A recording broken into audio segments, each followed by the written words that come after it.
Sejarah teori organisasi bermula dari karya Adam Smith. Karya Smith ini menjadi tonggak perkembangan awal teori organisasi, sebab Smith mampu menyediakan sebuah framework bagi pengetahuan tentang organisasi pada zamannya. Pada modul ini akan dibahas tentang masa-masa awal perkembangan teori organisasi yang ditandai oleh munculnya karya Max Weber tentang birokrasi. Kemudian berturut-turut pembahasan tentang aliran pendekatan klasik, aliran perilaku, aliran sistem, dan aliran kontingensi. Sebenarnya dalam suatu organisasi pun, kadang pada suatu bagian dikelola menggunakan pendekatan klasik, misalnya bagian keuangan, sementara pada bagian riset dan perkembangan selalu berhubungan dengan lingkungan. Mengapa hal tersebut bisa terjadi? Hal ini terjadi karena sebenarnya tidak setiap organisasi merupakan satu kesatuan yang utuh yang homogen. Organisasi pada dasarnya terdiri dari sub-subsistem yang pekerjaan berbeda-beda. Perbedaan karakter pekerjaan inilah yang menyebabkan organisasi menentukan cara pengelolaan yang berbeda untuk setiap sub-subunitnya. Berdasarkan alih pikir sebagaimana tersebut di atas, maka bahasan dalam modul ini terbagi menjadi 3 kegiatan belajar, yaitu sebagai berikut. Kegiatan belajar 1 membahas tentang aliran klasik dan aliran perilaku. Kegiatan belajar 2 membahas tentang aliran kontemporer. Kegiatan belajar 3 membahas tentang organisasi sebagai sistem terbuka. Dengan mempelajari modul ini, diharapkan dapat menjelaskan sejarah pengembangan teori organisasi. 1. Aliran klasik, 2. Aliran perilaku, 3. Aliran sistem, kontingensi, dan postmodernisme, serta organisasi sebagai sistem terbuka.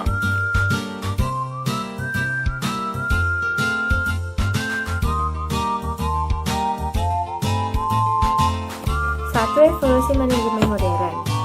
Kontributor awal teori organisasi adalah Max Weber. Dia menghasilkan kajian yang dikenal dengan birokrasi tipe ideal. Adapun ciri-ciri birokrasi tipe ideal ini: 1. Terdapat pembagian tugas berdasarkan spesialisasi tertentu. 2. Pengorganisasian kantor mengikuti prinsip hierarki dan ada pelaksanaan prinsip delegasi wewenang. 3. Pelaksanaan tugas diatur oleh suatu sistem peraturan yang abstrak dan konsisten. 4. Seorang pejabat yang ideal melaksanakan tugas-tugasnya dengan sine ira et studio atau formal dan tidak bersifat pribadi. 5. Sifat pekerjaan berdasarkan kualifikasi teknis. 6. Ada jenjang karir. Dan 7. Bertujuan memaksimalkan efisiensi dalam organisasi. Ada hal lain yang berhubungan dengan tipe ideal ini, yaitu 1. Adanya standarisasi proses kerja. 2. Ukuran-ukuran desain utama adalah formalisasi perilaku, spesialisasi kerja vertikal dan horizontal, pengelompokan berdasarkan fungsi atau biro, sentralisasi vertikal, dan perencanaan terpusat. 3. Birokrasi tipe ideal ini cocok dalam situasi lingkungan yang tenang dan stabil, karena struktur dan kebutuhan masyarakat masih sederhana dan teknologi belum maju. 2. Aliran klasik. Aliran klasik menciptakan teknik-teknik rasional yang membantu mengembangkan struktur dan proses organisasi dan menyediakan komponen-komponen organisasi. Pendekatan klasik adalah membangun rasionalitas dalam mekanisme teori organisasi. Ada 4 pilar utama dalam teori yang dibangun. 1. Pembagian kerja. 2. Proses-proses fungsional dan perkembangan vertikal. 3. Struktur. Dan 4. Rentang kendali. Tokoh-tokoh yang menyumbangkan gagasan aliran klasik. 1. Frederick Willaum Taylor. Karya Taylor merupakan awal dari munculnya teori dalam organisasi dan manajemen. Teorinya ini dibangun atas pengamatannya di pabrik baja tempat ia bekerja. Ia mengembangkan suatu cara terbaik untuk metode kerja yang terbaik. Taylor juga mengembangkan peralatan dan teknik-teknik untuk mencapai efisiensi. Yang kedua ada Henry Fayol. Fayol menjelaskan prinsip-prinsip umum yang diterapkan pada semua level administrasi dan berusaha menjelaskan fungsi-fungsi yang harus dilakukan seorang manajer, dan menjadikan prinsip-prinsip manajemen tersebut dapat diajarkan di universitas dan sekolah-sekolah. Adapun 14 prinsip menurut Fayol. Yang pertama, pembagian kerja. 2. Wewenang. 3. Disiplin. 4. Kesatuan komando. 5. Kesatuan arah. 6. Mendahulukan kepentingan umum di atas kepentingan pribadi. 7. Penggajian. 8. Sentralisasi. 9. Rantai komando. 10. Tata tertib. 11. Keadilan. 12. Stabilisasi masa kerja pegawai. 13. Inisiatif. Dan 14. Semangat kelompok. 6 bidang menurut Fayol. Yang pertama, manajerial. Yang kedua, pembukuan. Yang ketiga, teknis. Keempat, komersial. Kelima, finansial. Dan keenam, kepastian. The Fayol Function. 1. Perencanaan. 2. Pengorganisasian. 3. Pemberian perintah. 4. Pengkoordinasian. Dan 5. Pengawasan. C. Aliran perilaku.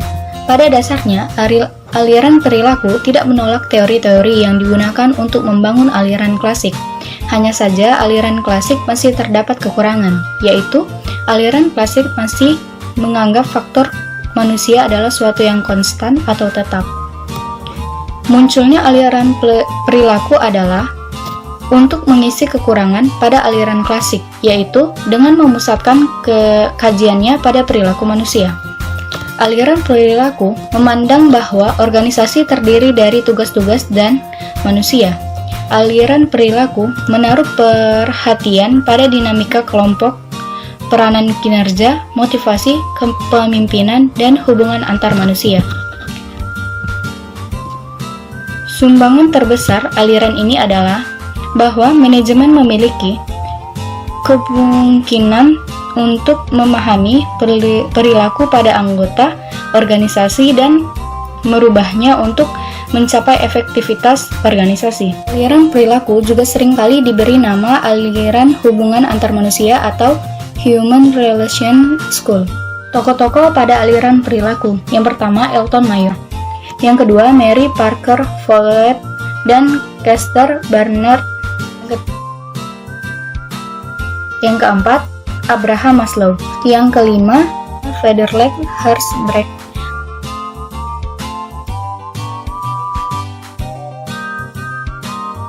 Selanjutnya, aliran sistem. Teori sistem-sistem umum, The General System Theory, telah memberikan sumbangan yang besar bagi pemerhati dalam usahanya untuk lebih memahami organisasi.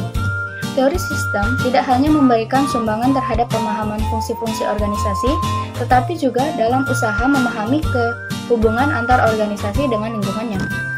Dua teoritis organisasi yaitu Kenneth Boulding dan Ludwig von Bertalanffy menyatakan bahwa organisasi dipandang sebagai sebuah sistem kombinasi dari sumber-sumber daya dalam rangka pencapaian tujuan. Dua pandangan tentang sistem, yaitu sistem terbuka dan sistem tertutup. Sebuah sistem dikatakan tertutup apabila sebuah sistem beroperasi tanpa dipengaruhi oleh lingkungannya. Dengan menggunakan pendekatan teori sistem umum, analisis organisasi tidak hanya dapat menganalisis hubungan organisasi dengan lingkungannya, tetapi juga analisis hubungan antar organisasi. Salah satu aspek dari keseimbangan organisasi adalah kontrol.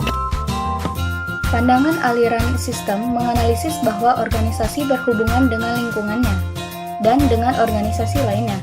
Aplikasi prinsip-prinsip dan konsep-konsep aliran sistem merupakan sumbangan yang sangat berharga dalam studi organisasi dan manajemen.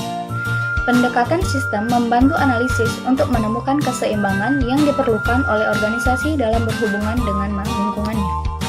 Lalu selanjutnya, aliran kontingensi. Aliran kontingensi ini dibangun berdasarkan konsep organisasi dengan sistem terbuka. Dasar berpikir aliran kontingensi ini adalah bahwa sebuah organisasi harus berhubungan dengan organisasi lainnya dan dengan lingkungan sekitarnya. Menurut aliran ini juga organisasi yang efektif adalah organisasi yang strukturnya mampu menyesuaikan dengan karakteristik lingkungan organisasi itu beroperasi. Lalu ada juga tokoh-tokoh aliran kontingensi, yaitu 1. John Woodward, 2. James D.M. Thomson, 3. J.W. Lorch, dan Paul R. Lawrence. Lalu selanjutnya ada kritik terhadap aliran kontingensi, yaitu sumber kritik terhadap aliran kontingensi adalah karena pendekatannya pada lingkungan sebagai faktor penentu desain struktur organisasi. Aliran kontingensi juga dianggap oleh para kritikusnya hanya melihat sepihak, yaitu berpengaruh terhadap lingkungannya. Padahal aliran ini juga dapat mempengaruhi lingkungan di mana organisasi tersebut beroperasi.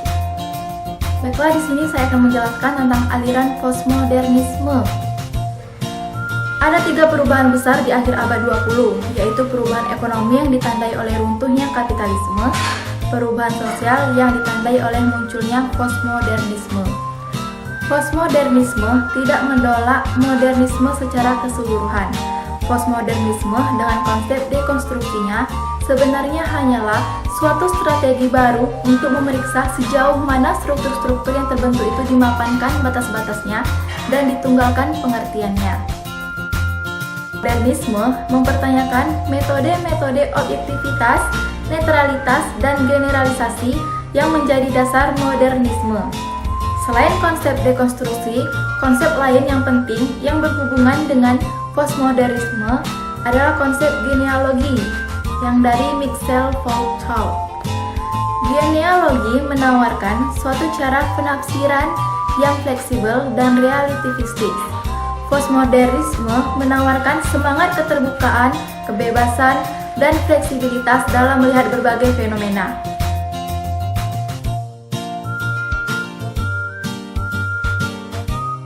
Di sini saya akan menjelaskan pengertian sistem. Sistem merupakan suatu keseluruhan di organisasi atau kompleks yang merupakan perpaduan bagian-bagian yang membentuk kesatuan-kesatuan yang kompleks. Dalam suatu sistem mengandung komponen, yaitu yang diantaranya yang pertama subsistem, yang kedua saling ketergantungan, yang ketiga keseluruhan, dan yang keempat sinergi. Sistem terbuka dan tertutup. Organisasi dipandang sebagai sistem terbuka apabila ia selalu berhubungan dengan lingkungannya yang berkedudukan sebagai suprasistem.